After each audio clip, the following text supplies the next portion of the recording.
নারায়ণগঞ্জের পাগলায় রেল ক্রসিংয়ে ট্রেনের ধাক্কায় লেগুনার নিহত 5 যাত্রীর 3 জনের পরিচয় মিলেছে। আহত 11 জন ঢাকা মেডিকেলে ভর্তি, 4 জনের অবস্থা আশঙ্কাজনক। আওয়ামী লীগের প্রতিষ্ঠাবার্ষিকী আজ। প্রবীণ নেতারা দলটিকে জনগণের আশা আকাঙ্ক্ষার প্রতীক ভাবলেও সমালোচকদের মতে নানা সময়ে ভোটের রাজনীতি মূল লক্ষ্যকে বাধাগ্রস্ত করেছে। রমজানে খোলা বাজারে পণ্য বিক্রিতে উদাসীন টিসিবি। অবাধে বিক্রি হচ্ছে অনুমোদনহীন পণ্য, ব্যবস্থা নেওয়ার আশ্বাসে সীমাবদ্ধ কর্তৃপক্ষ। মেঘনার ভয়াবহ ভাঙনে চাঁদপুরের হরিণাফেরি ঘাট ও আশপাশের মাছের আড়ত সহ শতাধিক ঘরবাড়ি নদীগর্ভে বিলীন, ঠেকানোর চেষ্টা পানি উন্নয়ন বোর্ডের। এবং বসবাসের জন্য অভিবাসীদের পছন্দ নিউ ইয়র্ক হলেও জীবনযাপনে হিমশিম অবস্থা অনেকেরই। মার্কিন নাগরিকত্ব না থাকা 30% মানুষ বাস করে দারিদ্র্য সীমার নিচে।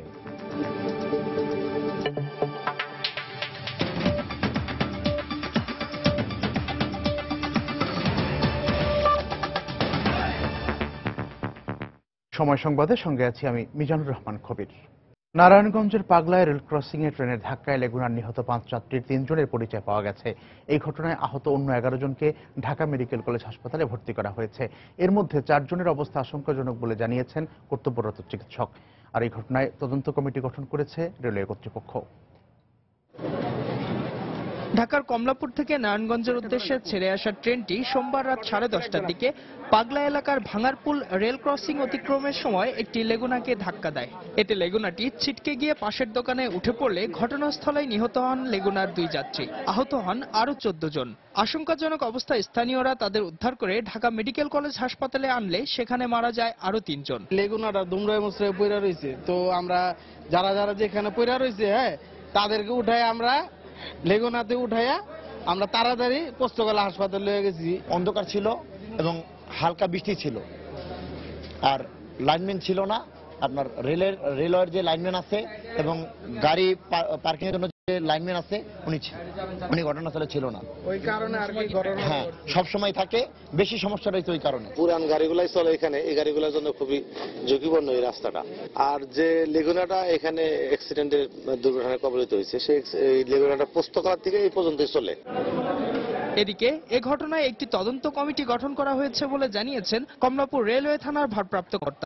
এটা ছিল সম্পূর্ণ অবৈধ একটা ক্রসিং, এখানে আমাদের কোনো গেট পেন ছিল না। এ ব্যাপারে আমরা মামলা নিচ্ছি এবং এই যে ক্রসিং এ যারা অবৈধ ক্রসিং করছে তাদেরকে তদন্ত সাপেক্ষে তাদের বিরুদ্ধে আইনগত ব্যবস্থা গ্রহণ করা হবে। একই স্থানে 4 বছর আগেও ট্রাকের সঙ্গে ট্রেনের সংঘর্ষে 4 জন নিহত হয়েছিলেন। ইজাজ শৌমিক, সময় সংবাদ, ঢাকা। রমজানের ন্যায্য মূল্যে খোলা বাজারে পণ্য বিক্রিতে উদাসীনতা দেখাচ্ছে সরকারি সংস্থা trading corporation of Bangladesh TCB. সংস্থাটির কার্যকর তদারকির অভাবে অনুমোদন না থাকার পরও খোলা ট্রাকে অবাধে বিক্রি হচ্ছে খেসারি, মুগ ডাল, আটা, ময়দা সহ বেশ কিছু নিত্যপণ্য। এক্ষেত্রে বাড়তি চাহিদা থাকায় এসব পণ্য বিক্রি করছেন বলে মত বিক্রেতাদের। তবে অভিযোগ পেলে শাস্তিমূলক ব্যবস্থা নেওয়ার আশ্বাসেই সীমাবদ্ধ রয়েছে টিসিবি। রিপোর্ট জুবায়ের ফয়সালের। রমজান শুরুর 1 সপ্তাহ আগে ভ্রাম্যমাণ ট্রাকে চিনি, ভোজ্য তেল, ছোলা আর মসুর ডাল বিক্রি শুরু করেছে টিসিবি। এসব ট্রাকে টানানো মূল্য তালিকায় প্রতি কেজি খেজুর 80 টাকা দরে বিক্রির কথা উল্লেখ থাকলেও এখনো ভোক্তাদের তা দিতে পারেনি সংস্থাটি। তবে এবছর অন্য সব পণ্যের মান নিয়ে কোনো প্রশ্ন না থাকলেও ভোক্তাদের অসন্তোষ রয়েছে মসুর ডালের সরবরাহ নিয়ে। আমাদের মেইন জিনিস হলো কিছু খেজুর গভর্নমেন্ট বলছে দেওয়ার জন্য, ওটা আমার বেশি দরকার ছিল, জন্য আসি। খেজুর তো নাই, এই মসুর ডাল সেটা ওদের কাছে নাই। যে সমস্ত জিনিস এ পর্যন্ত ক্রয় করেছি এগুলির মান সম্মত বলেই আমার কাছে বিবেচিত হয়েছে।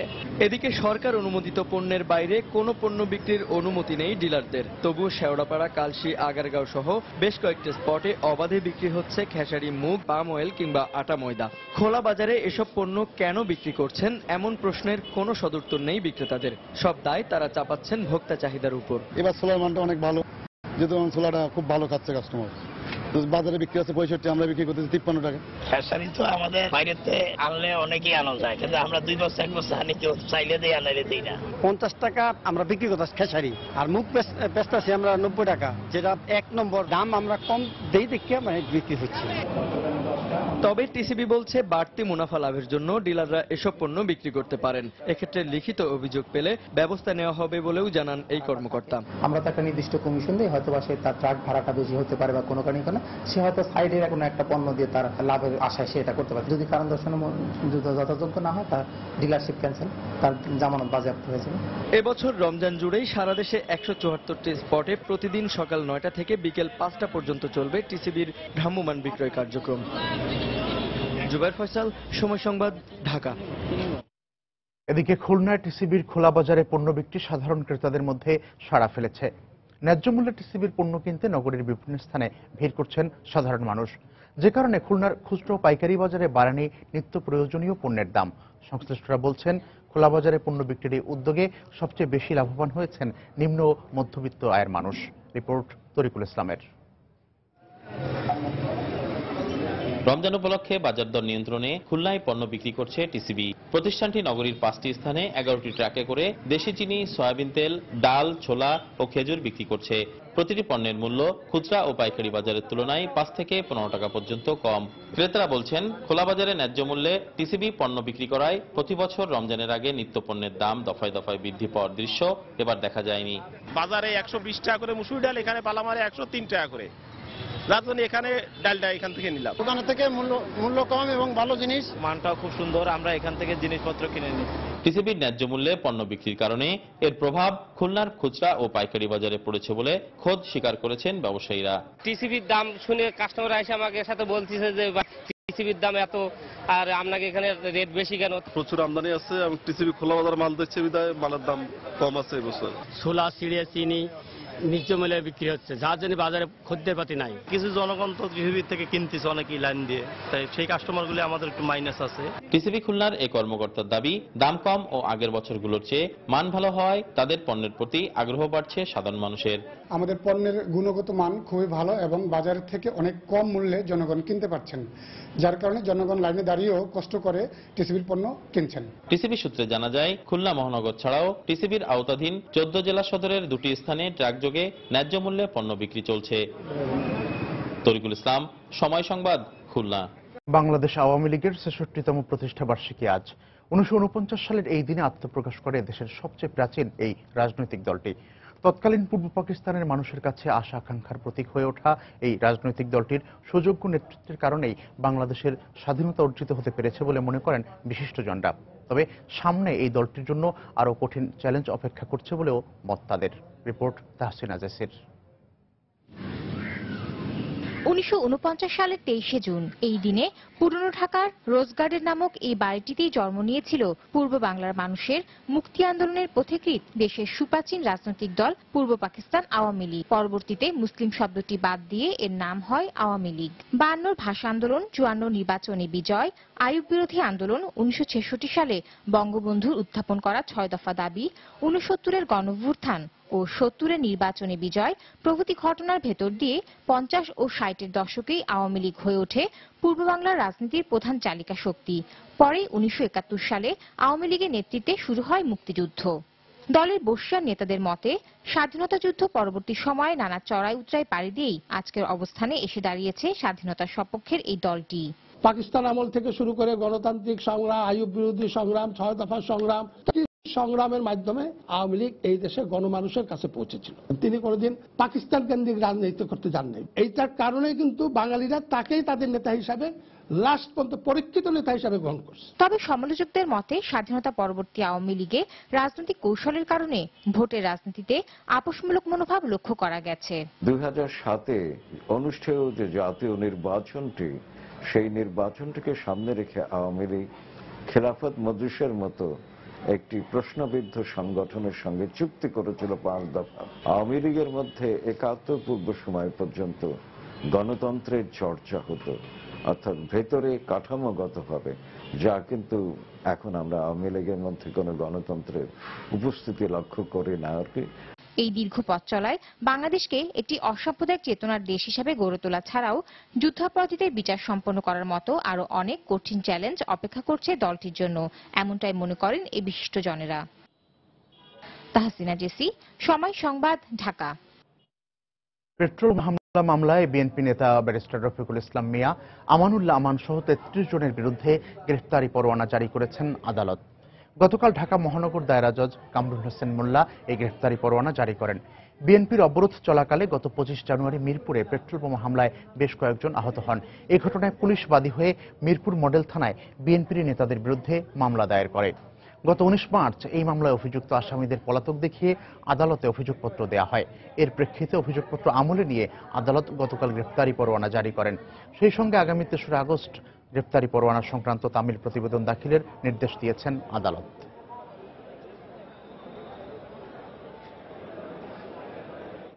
মিরপুর থানার একটি মামলায় কগনিজেন্সের জন্য দিন ধার্য ছিল। মামলাটি হচ্ছে মিরপুর থানার 89 নম্বর মামলা। বিজ্ঞ আদালত 33 জন আসামি, যার ভিতরে ব্যারিস্টার রফিকুল ইসলাম মিয়া, জনাব আমানুল্লাহ আমান, অ্যাডভোকেট শামসুর রহমান শিমুল বিশ্বাস সহ 33 জনের বিরুদ্ধে ওয়ারেন্ট দিয়েছেন। জিয়া অরফানেজ ট্রাস্ট দুর্নীতি মামলায় দুদকের সহকারী পরিচালক হারুনুর রশিদের জবানবন্দি বাতিল চেয়ে করা বেগম জিয়ার আবেদনের শুনানি আজ পর্যন্ত মুলতবি করা হয়েছে। বিচারপতি মইনুল ইসলাম চৌধুরী ও বিচারপতি JBM হাসানের সমন্বয়ে গঠিত হাইকোর্টের বেঞ্চে গতকাল শুনানির পর তা মুলতবি করা হয়। দুর্নীতির এই মামলায় রাষ্ট্রপক্ষের এই সাক্ষীর জবানবন্দি বাতিল চেয়ে গত 15 জুন হাইকোর্টে আবেদন করা হয়। বেগম জিয়ার অনুপস্থিতিতে আদালতে জবানবন্দি দেয় এটি বাতিল চেয়ে আবেদন করেন তার আইনজীবীরা। সময় সংবাদে আরো থাকছে। ঈদকে সামনে রেখে চট্টগ্রামে জমজমাট পোশাকের বুটিক হাউসগুলো, নিজস্ব ডিজাইনের বিশেষ পোশাকের পসরা। এবং শিক্ষক ও আবাসন সংকট সহ নানা সমস্যায় জর্জরিত নোয়াখালী আব্দুল মালেক উকিল মেডিকেল কলেজ। বিঘ্নিত হচ্ছে শিক্ষা কার্যক্রম, সমাধানের আশ্বাস অধ্যক্ষের।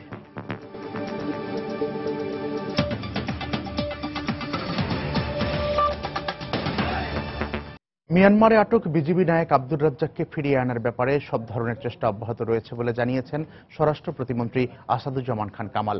গতকাল সচিবালয়ে সাংবাদিকদের প্রশ্নের জবাবে তিনি একথা বলেন। এতদিন পেরিয়ে গেলেও তাকে ফিরিয়ে না আনতে পারায় উদ্বেগ প্রকাশ করে স্বরাষ্ট্র প্রতিমন্ত্রী বলেন, ফিরিয়ে আনার ব্যাপারে দুদেশের মধ্যে যে কোনো সময়ে পতাকা বৈঠক অনুষ্ঠিত হবে। পররাষ্ট্র মন্ত্রণালয় থেকে উদ্যোগ নিয়েছে, তারা আমাদের এখানে যিনি মায়ানমার অ্যাম্বাসেডর তার সঙ্গে কথা বলছেন।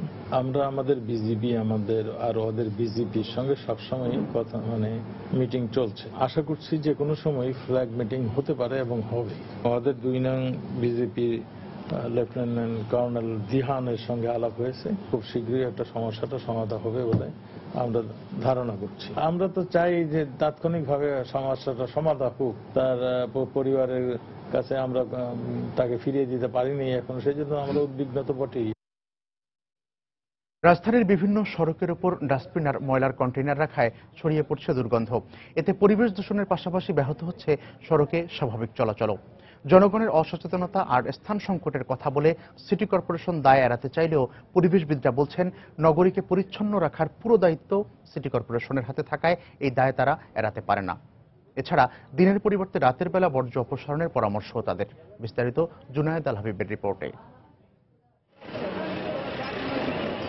রাজধানীর রামপুরা বাজার এলাকা, প্রধান সড়কের উপর রাখা সিটি কর্পোরেশনের ডাস্টবিন, আর এর পাশেই বসেছে ভাসমান মাছের বাজার। ডাস্টবিন, মাছের বাজার আর ক্রেতা সব মিলিয়ে চলাচলের রাস্তা প্রায় অর্ধেক বেদখল। একই দৃশ্য দেখা যায় নগরীর প্রায় সব এলাকাতেই।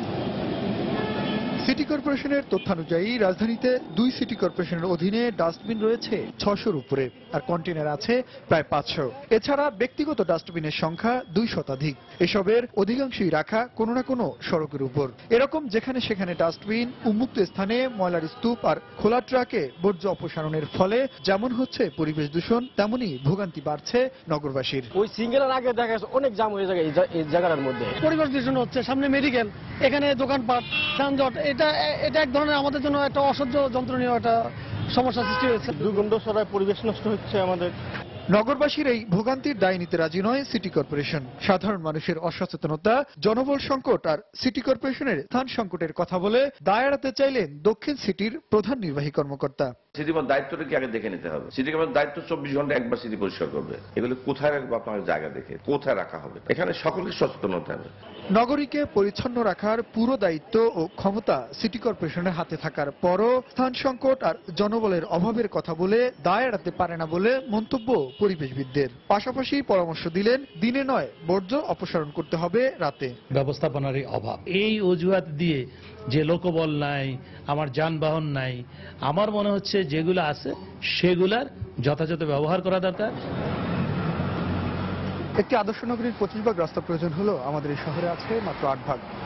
তার উপরে যেখানে সেখানে গাড়ি পার্কিং আর রাস্তার উপরে এরকম ময়লার কন্টেইনার আর অবৈধ ভাসমান বাজারের ফলে যা আছে তার অর্ধেক প্রায় বেদখল। ফলে কোনোভাবেই যেন দুর্ভোগ পিছু ছাড়ছে না নগরবাসী। সংশ্লিষ্টরা বলছেন স্বল্প সম্পদের সঠিক ব্যবহার আর কর্তা ব্যক্তিদের আরেকটু দায়িত্বশীল ভূমিকা হয়তো কিছুটা হলেও ভোগান্তি থেকে মুক্তি দিতে পারে নগরবাসীকে। জুনায়েদ আল হাবিব, সময় সংবাদ, ঢাকা। সিলেট শাহজালাল বিজ্ঞান ও প্রযুক্তি বিশ্ববিদ্যালয়ে উপাচার্যের পদত্যাগের দাবিতে দুটি প্রশাসনিক ভবনে তালা দিয়ে অবস্থান ধর্মঘট পালন করছেন শিক্ষকরা।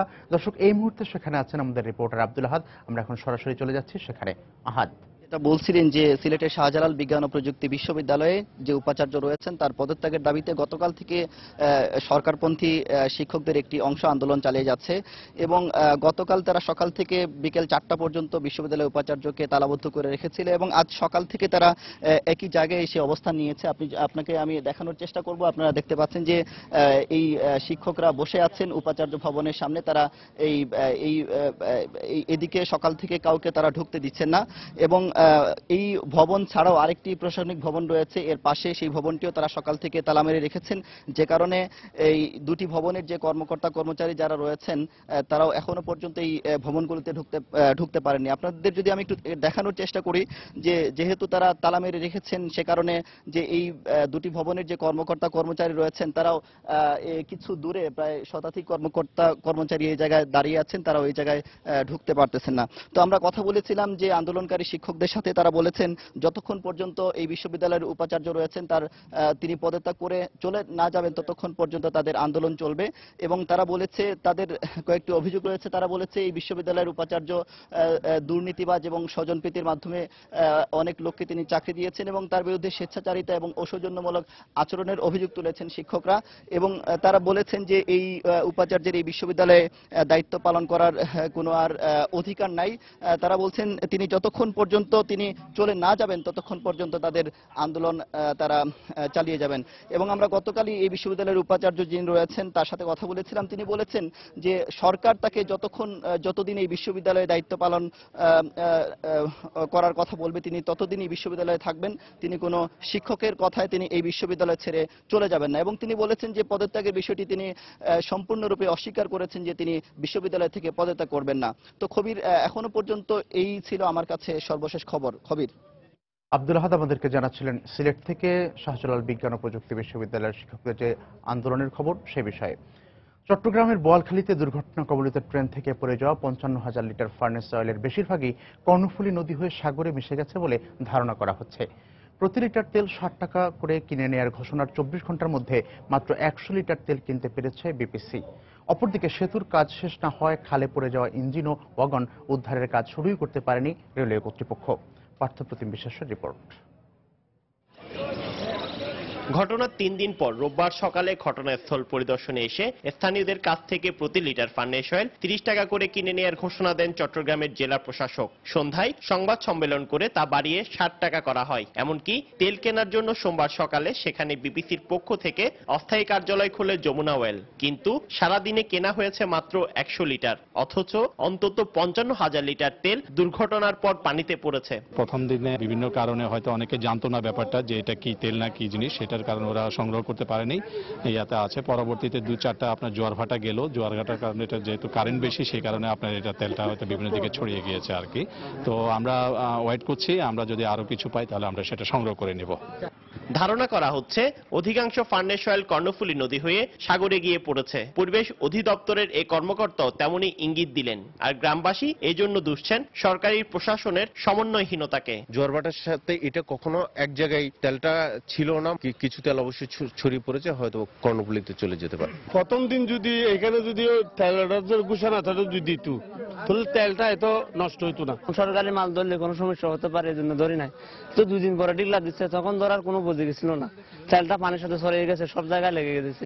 দুর্ঘটনার 4 দিনেও খালে পড়ে যাওয়া তেলবাহী ওয়াগন উদ্ধারের কাজ শুরু করতে পারেনি রেলওয়ে কর্তৃপক্ষ। ব্রিজের ওপারে কিছু ট্রাক লিঙ্কিং কাজ বাকি আছে, এরপরে এই ট্রাকের উপর দিয়ে ব্রিজের উপর দিয়ে আমরা রিলিফ টিন মুভ করাতে পারবো। রিলিফ টিন মুভ করার পরে আমরা প্রথমে ইঞ্জিনটা এটা রেস্কিউ করব। রেস্কিউ করার পরে যে ওয়াগনগুলো আছে সেই ওয়াগনগুলো আমরা সালভেজ করব। শুক্রবার দুপুরে চট্টগ্রাম থেকে 2000 পিকিং বিদ্যুৎ কেন্দ্রের জন্য ফার্নেস অয়েল নিয়ে যাওয়ার পথে বোয়ালখালীর সারোয়াতলিতে দুর্ঘটনার কবলে পড়ে ট্রেনটি। স্থানীয় 24 নম্বর সেতুটি ভেঙে ইঞ্জিন সহ 3টি ওয়াগন খালে পড়ে যায়। পার্থপ্রতিম বিশ্বাস, সময় সংবাদ, চট্টগ্রাম। মেঘনার ভয়াবহ ভাঙনের মুখে পড়েছে চাঁদপুরের হরিণা ফেরিঘাট ও আশপাশের এলাকা। গত কয়েকদিনের ভাঙনে ফেরিঘাটের অংশবিশেষ, পাশের মাছের আড়ত সহ শতাধিক বসতবাড়ি নদীগর্ভে বিলীন হয়ে গেছে। হুমকির মুখে রয়েছে মসজিদ সহ বিশাল পার্কিং ইয়ার্ড ও একটি স্কুল। অবশ্য জরুরি ভিত্তিতে বালু ভর্তি বস্তা ফেলে ভাঙন ঠেকানোর চেষ্টা চালাচ্ছে পানি উন্নয়ন বোর্ড। ফারুক আহমদের তথ্য, কৃষ্ণকান্তদের ছবি নিয়ে ডেস্ক রিপোর্ট। বর্ষার শুরুতেই এবার উজানের পানির তীব্র চাপে চাঁদপুরের হরিণা ফেরিঘাট এলাকায় ব্যাপক ভাঙন শুরু হয়েছে। গত কয়েকদিনে ফেরিঘাটের অংশবিশেষ, উত্তর পাশের পাইকারি মাছের আড়তের 30 থেকে 35টি দোকান, দক্ষিণ পাশের দীর্ঘ 2 কিলোমিটার এলাকার শতাধিক বসতবাড়ি এবং ফসলি জমি নদীগর্ভে বিলীন হয়ে গেছে। আর হুমকির মুখে মসজিদ, ফেরিঘাটের বিশাল পার্কিং ইয়ার্ড ও একটি স্কুল। এতে দিশেহারা এলাকাবাসী ও ব্যবসায়ীরা। 15-20 দিনের ভিতরে 80 হইতে 90টা ঘর চলে গেছে। বিগত কিছুদিন আগে অনেক দূরে ছিল, কিন্তু এখন ভাঙে অনেকটাই ভিতরে ঢুকে গেছে। 50 থেকে 60 জনের মতো আড়তদার ছিল। নদী ভাঙতে এখন প্রায় 17 থেকে 18 জনের মতো আইসা ঠেকছে। মাছঘাট এবং এই এখানকার যে আছে ব্যবসা প্রতিষ্ঠান আছে সবগুলি ভাঙে নিয়ে যাইতেছে। বিআইডব্লিউটি এর হরিণা ফেরিঘাটের ব্যবস্থাপক জানালেন, দ্রুত ব্যবস্থা নেওয়া না হলে ঈদের আগে ফেরি চলাচল বন্ধ হয়ে যেতে পারে। উন্নয়ন বোর্ডের কর্মকর্তাদেরও আমরা মৌখিকভাবে বলেছি যে কোনো উপায়ে ঘাট রক্ষার্থে আপনাদের দ্রুত যে ব্যবস্থা নিতে হবে, না হলে ঘাট ঈদের আগে যে কোনো বড় ধরনের দুর্ঘটনা ঘটতে পারে। এদিকে পানি উন্নয়ন বোর্ডের শীর্ষ এই কর্মকর্তা জানান, ভাঙন রক্ষায় আপাতত বালি ভর্তি বস্তা ফেলা হচ্ছে। সাময়িক প্রতিরক্ষামূলক কাজ করা হচ্ছে, তবে উক্ত এলাকা রক্ষার্থে একটি বড় ধরনের 100 কোটি টাকার প্রকল্প রহিয়াছে। প্রকল্পটি আমরা আশা করছি যে আগামী বছরই অ্যাপ্রুভড হবে।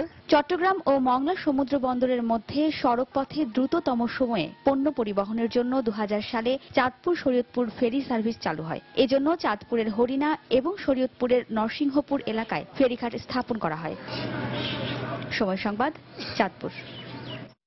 অবৈধ দখল, দূষণ আর নাব্য সংকটে মরতে বসেছে দিনাজপুরের উপর দিয়ে বয়ে যাওয়া অধিকাংশ নদী। বর্ষা মৌসুমে সব নদীর চেহারা চেনা গেলেও শুষ্ক মৌসুমে হয়ে ওঠে বালুচর। নদীর বুক চিরে কৃষিকাজ আর প্রভাবশালীদের ছত্রছায়ায় বালু উত্তোলনের মহোৎসব চলছে। নদীর নাব্য হারানোর জন্য সরকারের সংশ্লিষ্ট দপ্তরের অবহেলা ও পরিকল্পনার অভাবকে দায়ী করছেন এলাকার মানুষ। আর পানি উন্নয়ন বোর্ড জানায়, এই মুহূর্তে দিনাজপুরের নদীগুলো খননের কোনো পরিকল্পনা সরকারের নেই। গোলাম নবী দুলালের তথ্য, মঞ্জিদ আলম শিমুলের ছবি নিয়ে ডেস্ক রিপোর্ট। 40 বছর আগে পুকুর ভরা মাছ আর গোলা ভরা ধানের জেলা ছিল দিনাজপুর। এ জেলার ওপর দিয়ে বয়ে যাওয়া নদীগুলো আজ মরা। কালের বিবর্তনে ও নদী সংস্কারের অভাবে পুনর্ভবা, করতোয়া, আত্রাই, ঢেপা, কাকড়া, ছোট যমুনা, গর্ভেশ্বরী, ইছামতি, টাঙ্গন, তুলসীগঙ্গা, তুলাই এখন শুধু বালুচর। দিনাজপুর শহরের মধ্য দিয়ে প্রবাহিত পুনর্ভবা নদীর পাড় ঘিরে অপরিকল্পিতভাবে গড়ে উঠেছে অবৈধ স্থাপনা, ফলে নদীর ড্রেনে পরিণত হয়েছে। আমরা যখন ছোট ছিলাম, নদী ছিল, আমরা মান মাছি, গোসল করছি, বিভিন্ন ধরনের জিনিস আবাদ করতেছি নদীর উপরে। বহুদূর থেকে পাইপ লাগাই জল আনতেছি, আনে আমরা আবাদ করতেছি। তামডুবির ওইখানে বড়ই বাড়ি নামে একটা জায়গা আছে, ওইখানে অনেকগুলা গুচ্ছগ্রাম অনেকগুলো বাড়ি ওই জায়গায় বসার কারণে আমাদের এই নদীর এই মুখটাও বন্ধ হয়ে গেছে। নদীটা যদি খুঁড়া যাইতো তাহলে সবচেয়ে অনেক ভালো হইতো। নদীগুলো মরে যাওয়ায় জীববৈচিত্র্য নষ্ট সহ মানুষের চলাচলে প্রতিবন্ধকতা সৃষ্টি হয়েছে। এই অবস্থায় চলতে থাকলে পরিবেশের ওপর নেমে আসবে চরম বিপর্যয়। জীবন জীবিকার ক্ষেত্রে মৎস্যজীবীরা যারা মৎস্য শিকার করে জীবিকা নির্বাহ করত তাদের সংকট দেখা দিয়েছে। তবে পানি উন্নয়ন বোর্ডের এই শীর্ষ কর্মকর্তা জানালেন, জেলার নদীগুলো খননের কোনো পরিকল্পনা এখন সরকারের নেই। আমরা যখন নদী খনন প্রকল্পটা হাতে নিব, নদী খনন প্রকল্প যখন গভর্নমেন্ট পাস করবে, তখন যে ওই অবৈধ দখলদারগুলো তখন উচ্ছেদ হয়ে যাবে। তাদের উচ্ছেদ করার আমার আর কি একটার সাথে তো একটা রিলেটেড, ওটা যখন খনন হবে তখন উচ্ছেদ করা সহজ হবে আমাদের পক্ষে আর কি। জেলার 13টি উপজেলায় 400 কিলোমিটার দৈর্ঘ্যের 14টি নদী নাব্য হারিয়ে এখন শুধুই বালুচর। দাবি উঠেছে খনন করে ফিরিয়ে আনা হোক নদীর স্বাভাবিক অবস্থা। সময় সংবাদ, দিনাজপুর। বাংলাদেশ আওয়ামী লীগের ৬৬তম প্রতিষ্ঠাবার্ষিকী উপলক্ষে ধানমন্ডিতে বঙ্গবন্ধুর প্রতিকৃতিতে ফুল দিয়ে শ্রদ্ধা নিবেদন করেছেন দলটির সভাপতি ও প্রধানমন্ত্রী শেখ হাসিনা। সকালে দলের সিনিয়র নেতা, মন্ত্রিসভার সদস্য, কেন্দ্রীয় কমিটির সদস্যদের নিয়ে বঙ্গবন্ধুর প্রতিকৃতিতে ফুল দেন প্রধানমন্ত্রী। পরে আওয়ামী লীগের অঙ্গ ও সহযোগী সংগঠনের নেতাকর্মীরা ফুল দিয়ে শ্রদ্ধা নিবেদন করেন। পরে প্রধানমন্ত্রী শেখ হাসিনা জাতীয় পতাকা এবং সৈয়দ আশরাফ দলীয় পতাকা উত্তোলন করেন। এ সময় সৈয়দ আশরাফ বলেন, বাংলাদেশের যা কিছু অর্জন তার সবকিছুর সাক্ষী আওয়ামী লীগ।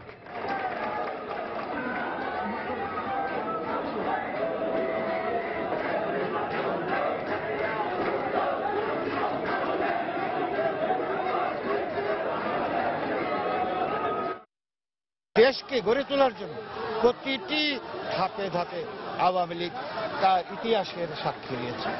আজকে জাতির পিতা বঙ্গবন্ধু শেখ মুজিবুর রহমান এবং যারা আওয়ামী লীগকে প্রতিষ্ঠা করেছেন তাদের সকলের স্মৃতির প্রতি আমি শ্রদ্ধা জানাচ্ছি।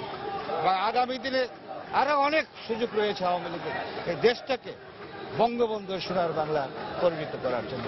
জননেত্রী শেখ হাসিনার নেতৃত্বে আওয়ামী লীগ এই বঙ্গবন্ধুর সোনার বাংলা প্রতিষ্ঠার জন্য কাজ করে যাচ্ছে। ইনশাল্লাহ তার নেতৃত্বে এই একদিন এই বাংলাদেশ সোনার বাংলা অবশ্যই হবে। বগুড়ায় ট্রাক ও পিকআপের মুখোমুখি সংঘর্ষে এক নারী সহ 2 জন নিহত হয়েছেন, আহত হয়েছেন আরও একজন। সকালে সদর উপজেলার বাঘোপাড়ায় এই দুর্ঘটনা ঘটে। পুলিশ ও প্রত্যক্ষদর্শীরা জানান, ঢাকা রংপুর মহাসড়কের ওই এলাকায় বগুড়াগামী বালুভর্তি একটি ট্রাকের সঙ্গে বিপরীত দিক থেকে আসা একটি পিকআপের সংঘর্ষ হয়। এতে পিকআপের চালক আসাদুজ্জামান ও রাহেলা বেগম নামে এক পথচারী নিহত হন। আহত পিকআপের হেলপারকে উদ্ধার করে শহীদ জিয়াউর রহমান মেডিকেল কলেজ হাসপাতালে ভর্তি করে ফায়ার সার্ভিস। পরে ময়নাতদন্তের জন্য নিহতদের লাশ হাসপাতালের মর্গে পাঠানো হয়।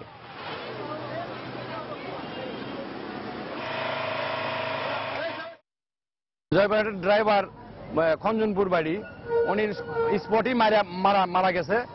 আর আমাদের এখানে পাশে মহিষ বাতানের এক মহিলা, তার উপর দিয়ে ওই বড় গাড়িটা তার নিচে পড়ে আছে, চাকার নিচে পড়ে আছে। আমরা এসে দুজন গাড়িতে মৃত অবস্থায় পাই। একজন উদ্ধার করে পাশে রাখা হয়েছে, পুলিশের কাছে বুঝিয়ে দেওয়া হয়েছে। বালু ভর্তি ছিল, বালু আমরা রিলিজ করতেছি। প্রতিষ্ঠার 7 বছর পরেও শিক্ষক ও আবাসন সংকট সহ নানা সমস্যায় জর্জরিত নোয়াখালী আব্দুল মালেক উকিল মেডিকেল কলেজ। এতে মারাত্মকভাবে বিঘ্নিত হচ্ছে শিক্ষা কার্যক্রম। আর নিজস্ব হাসপাতাল ভবন নির্মাণ না হওয়ায় ভোগান্তি বেড়েছে ইন্টার্ন চিকিৎসকদের। অবশ্য সংকটের কথা স্বীকার করে দ্রুত সমস্যার সমাধানের আশ্বাস দিয়েছেন অধ্যক্ষ। সাইফুল্লাহ কামরুলের পাঠানো তথ্য ও জামাল উদ্দিনের ছবি নিয়ে ডেস্ক রিপোর্ট। 2008 সালে 50 জন শিক্ষার্থী নিয়ে যাত্রা শুরু করে নোয়াখালী মেডিকেল কলেজ।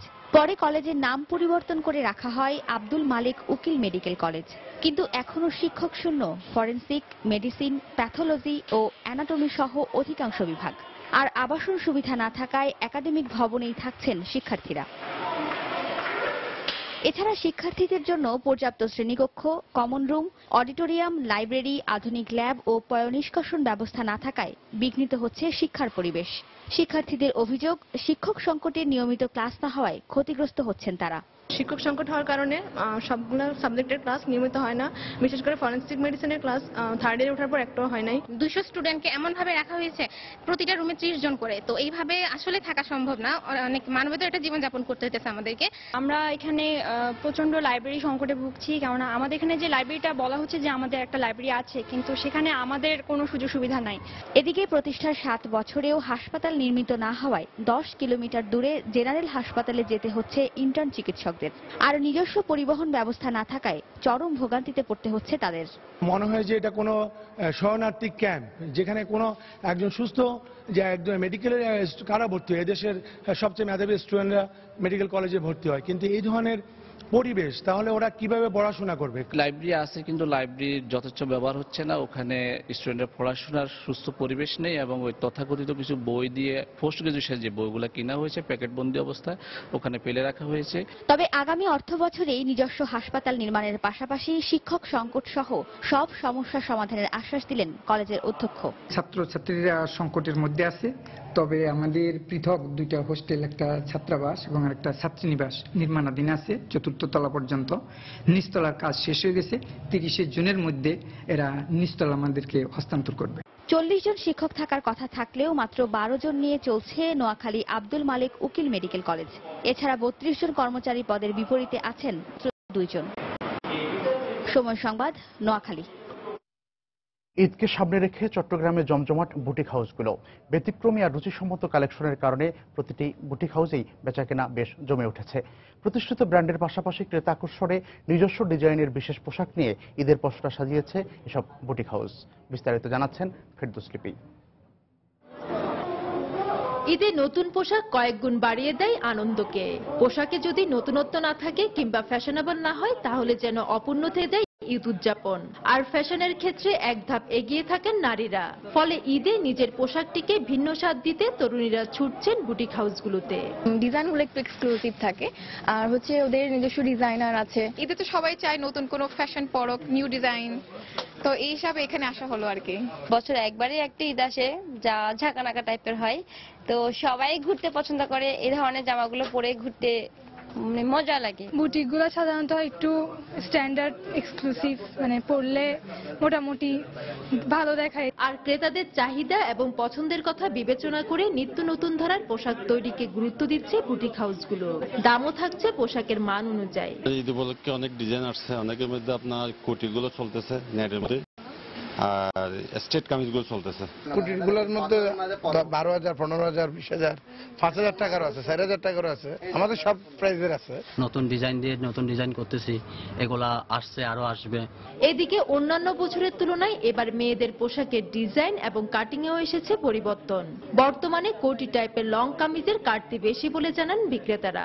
আমাদের এখন চলতেছে বেশিরভাগ লং ফ্লোর টাচ, যাকে বলে একদম ফ্লোর টাচ, আবার লং কুটি আছে, আবার শর্ট কুটি আছে। বেশিরভাগ লং ড্রেসগুলো আসতেছে, কুটির উপর আসতেছে, লাসা আসতেছে, এই সমস্ত ড্রেস, সারারা, এগুলো একটা এক্সক্লুসিভ হয়। জিপসি আপনি কুটি দিয়ে পরলে একটু গর্জিয়াস দেখা যাবে, আর সিম্পলি চাইলে সিম্পলি পরতে পারবেন। বিক্রেতারা বলছেন উৎসবের বিশেষত্বের পাশাপাশি সময় বিবেচনা করে পোশাক তৈরি করায় তরুণীদের কাছে বুটিক হাউসগুলোর কদরও বেশি। ফেরদৌস লিপি, সময় সংবাদ, চট্টগ্রাম। বসবাসের জন্য অভিবাসীদের পছন্দের তালিকায় প্রথমেই রয়েছে নিউ ইয়র্কের নাম। ৮.৫ লাখ জনবসতির এই শহরে প্রায় ৩০ লাখই অভিবাসী। তবে বিশ্বের অন্যতম অভিজাত এই শহরে চিকিৎসা খরচ, বাসা ভাড়া, শিশুর স্বাস্থ্যসেবার খরচ বহন করতে হিমশিম খাচ্ছেন অনেকেই। নিউ ইয়র্কের অভিবাসীদের অর্থনৈতিক ক্ষমতায়ন নিয়ে একটি গবেষণার ফলাফলে দেখা গেছে, মার্কিন নাগরিকত্ব নেই এমন অভিবাসীদের ৩০% মানুষই দারিদ্র্য সীমার নিচে বসবাস করছে। আর নিউ ইয়র্কের জনসংখ্যার ১/৪ মানুষ রয়েছে দারিদ্র্য সীমার নিচে। যুক্তরাষ্ট্র প্রতিনিধি শিহাবুদ্দিন কিস্টুর পাঠানো তথ্য ছবি নিয়ে ডেস্ক রিপোর্ট। অভিবাসীদের স্বর্গরাজ্য বিগ অ্যাপল নামে খ্যাত নিউ ইয়র্ক নগরী। সুন্দর জীবনের আশায় স্বপ্নের শহর এই নিউ ইয়র্কে এসে চিকিৎসা সেবা, বাসা ভাড়া আর যাতায়াত খরচ মেটাতে হিমশিম খেতে হচ্ছে অনেককে। Queens Community House, Community Development for Urban Justice Center, New York Community Trust, New Immigrant Community Empowerment এবং ছায়া সিটিসের মতো অভিবাসী উন্নয়ন সংস্থাগুলোর যৌথ পরিচালিত এক গবেষণায় এসব তথ্য উঠে এসেছে। অভিবাসীদের অর্থনৈতিক ক্ষমতায়ন শীর্ষক গবেষণায় দেখা যায়, নিউ ইয়র্ক শহরে দেশের 21.4 বা প্রায় 1/4 মানুষই দারিদ্র্য সীমার নিচে বসবাস করছে, আর মার্কিন নাগরিকত্ববিহীন অভিবাসীদের মধ্যে এ হার 30%। আমরা 200 জন অভিবাসীর ওপর এই জরিপ চালিয়েছি। স্প্যানিশ, বাঙালি, নেপালি এবং তিব্বতীদের মধ্যে চালানো জরিপে দেখা গেছে যে নিউ ইয়র্কে দারিদ্র্য সীমার নিচে বসবাস করা অভিবাসীরা চিকিৎসা সেবা এবং বাসা ভাড়াও বহন করতে পারছেন না। এছাড়া ব্যাংকিং এবং অর্থনৈতিক ব্যবস্থাপনার ক্ষেত্রেও নানা রকম আইনি জটিলতার মুখোমুখি হতে হচ্ছে অভিবাসীদের। ভাষাগত সমস্যার কারণেও অভিবাসীরা কর্মক্ষেত্রে নানা সমস্যার সম্মুখীন হচ্ছে। এ কারণে দরিদ্র দশা খোঁজাতে ব্যর্থ হচ্ছে অনেকেই। দক্ষিণ কোরিয়া এবং লাতিন আমেরিকানরা এখানে এসে নানা সমস্যার মুখোমুখি হচ্ছে। জীবনাচারে ভিন্নতা থাকায় তাদের সমস্যাগুলো হয়। এছাড়া ভাষাগত সীমাবদ্ধতাও তাদের পিছিয়ে যাওয়ার একটি কারণ। এমনই অবস্থায় নিউ ইয়র্ক স্টেটের অ্যাটর্নি জেনারেলের কার্যালয়ের পক্ষ থেকে জানানো হয়েছে, অভিবাসীদের যাতে অর্থনৈতিক ক্ষেত্রে বৈষম্যের মুখোমুখি হতে না হয় সেজন্য বিশেষ আইনি উদ্যোগ নেওয়া হয়েছে। প্রতিবেদনে ফলাফলের বাস্তবতায় প্রতিফলিত হয়েছে বলে স্বীকার করে new York city immigration commissioner বৈষম্য দূর করার পদক্ষেপ নেওয়ার আশ্বাস দিলেন। আমরা জানি অভিবাসীরা খুবই কর্মঠ, তারা সরকারকে ট্যাক্সও দেয়, তারপরও তাদের আর্থিক সমস্যা থাকা সত্যিই দুঃখজনক। সরকারও এ ব্যাপারে চিন্তিত। আমি মেয়রের সাথে তাদের প্রয়োজনীয় সহযোগিতা দেওয়ার বিষয়ে কথা বলবো। নিউ ইয়র্কের Jackson Heights, Woodside, Sunnyside, Astoria, Long Island City, Corona, Elmhurst এলাকায় জনবসতির 64% জন্মসূত্রে অভিবাসী। সময় সংবাদ, নিউ ইয়র্ক। দেশের বাইরের খবর। পাকিস্তানের সিন্ধু প্রদেশে তীব্র দাবদাহে মৃতের সংখ্যা বেড়ে দাঁড়িয়েছে 450-তে। সোমবার প্রচণ্ড গরমে অন্তত 309 জনের মারা যাওয়ার খবর সরকারিভাবে জানানো হয়েছে। এর মধ্যে 301 জনই মারা গেছেন করাচিতে। এর আগে সিন্ধুর বিভিন্ন হাসপাতাল কর্তৃপক্ষ শনি ও রোববার 140 জন মারা যাওয়ার খবর জানায়। এত শোক মানুষের মৃত্যুতে গভীর শোক প্রকাশ করে আক্রান্তদের সর্বোচ্চ সেবা দিতে চিকিৎসকদের প্রতি আহ্বান জানিয়েছেন প্রধানমন্ত্রী নওয়াজ শরীফ। এর মধ্যে জনগণের মধ্যে পূর্ব সতর্কতা সৃষ্টিতে কাজ করছে প্রদেশ ও কেন্দ্রীয় সরকার। 2 দশকের মধ্যে এবার সিন্ধু প্রদেশে সবচেয়ে বেশি গরম পড়েছে। শনি ও রোববার 43 থেকে 44 ডিগ্রি সেলসিয়াস তাপমাত্রা ছিল প্রদেশের রাজধানী করাচিতে।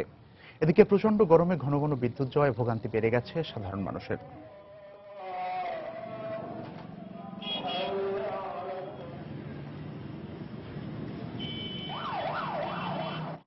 খেলার খবর।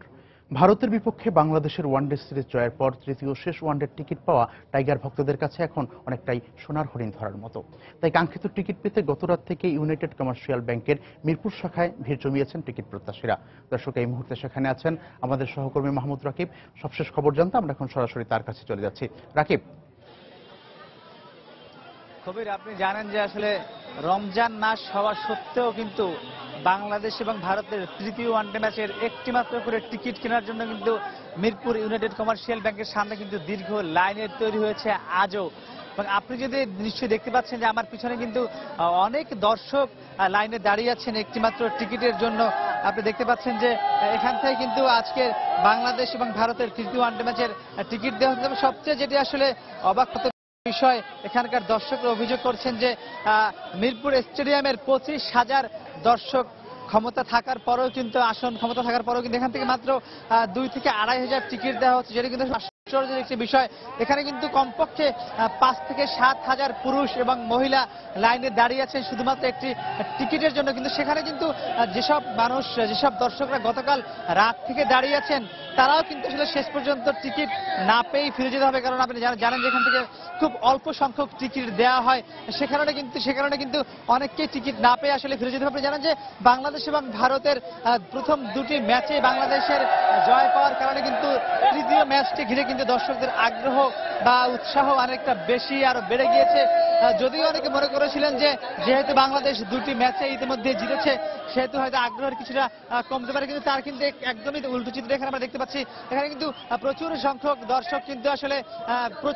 দর্শক কিন্তু টিকিটের জন্য লাইনে দাঁড়িয়ে আছেন এবং তারা কিন্তু বলছেন যে তৃতীয় ওয়ানডে ম্যাচেও বাংলাদেশ ভারতকে হারিয়ে ভারতকে হোয়াইট ওয়াশ করবে। অনেকে বলছেন দর্শকরা কিন্তু আসলে এতটাই উচ্ছ্বাসিত তারা কিন্তু বলছেন যে কোনো মুহূর্তে তারা একটি টিকিট চান এবং টিকিট পেয়ে তারা ভারতকে হোয়াইট ওয়াশ করার ইতিহাসের সাক্ষী হতে চান। এজন্য কিন্তু তারা আসলে এতটা কষ্ট মেনে নিয়েও এরকম লাইনে দাঁড়িয়ে আছেন। তো খুবই বুঝতেই পারছেন যে এখানে কিন্তু দর্শকরা প্রচুর সংখ্যক। মাহমুদ রাকিব আমাদেরকে জানাচ্ছিলেন মিরপুর থেকে, সেখানে বাংলাদেশ এবং ভারতের তৃতীয় ওয়ানডে ম্যাচটি দেখার জন্য যে টিকিট প্রত্যাশীরা এসেছেন তাদের খবরাখবর। এ পর্যায়ে শীর্ষ সংবাদগুলো জানিয়ে দিচ্ছি আরো একবার। নারায়ণগঞ্জের পাগলা রেল ক্রসিংয়ে ট্রেনের ধাক্কায় লেগুনার নিহত 5 যাত্রীর 3 জনের পরিচয় পাওয়া গেছে। আহত 11 জন ঢাকা মেডিকেলে ভর্তি, 4 জনের অবস্থা আশঙ্কাজনক। আওয়ামী লীগের প্রতিষ্ঠাবার্ষিকীতে বঙ্গবন্ধুর প্রতিকৃতিতে প্রধানমন্ত্রীর শ্রদ্ধা। দেশের যা কিছু অর্জন তার সবকিছুর সাক্ষী প্রাচীনতম এই দলটি ও সৈয়দ আশরাফের। রমজানে খোলা বাজারে পণ্য বিক্রিতে উদাসীন টিসিবি। অবাধে বিক্রি হচ্ছে অনুমোদনহীন পণ্য, ব্যবস্থা নেওয়ার আশ্বাসে সীমাবদ্ধ কর্তৃপক্ষ।